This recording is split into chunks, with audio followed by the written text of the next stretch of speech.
What if you could hit pause on the moment of death? Just stop the clock and wait for a future that could bring you back. Now, this isn't some plot from a sci-fi movie. It's the very real and pretty wild story of cryonics.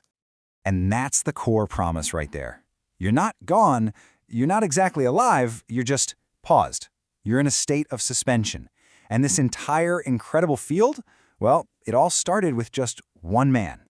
Meet Dr. James Bedford.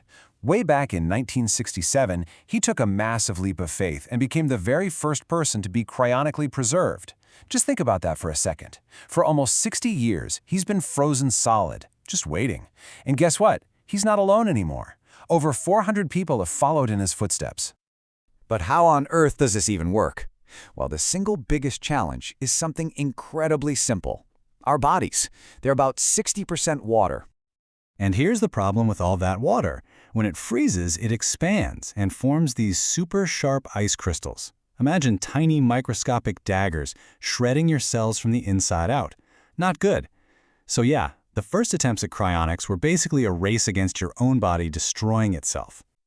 But, of course, technology has come a long way since then. Today, the process is way more sophisticated. It's called vitrification. And what that means is they cool the body down so incredibly fast that the water inside your cells doesn't even have time to form those destructive ice crystals.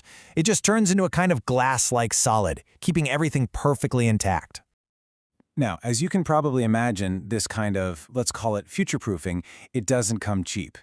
We're talking up to $200,000 for the full-body experience. But what's really interesting is that a lot of people actually pay for it with their life insurance. They're essentially cashing in their death benefit for a chance at a second life.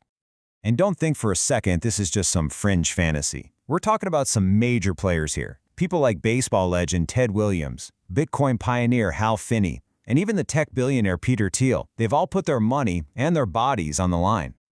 So when you strip it all down, what is cryonics really? Well, it's a gamble. A huge one. It's taking someone who is legally dead, preserving them, and betting that science in the distant future will have the tools to not only bring them back, but to fix whatever went wrong in the first place.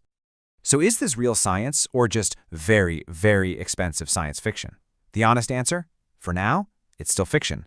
Because here's the most important part. No one has ever actually been brought back.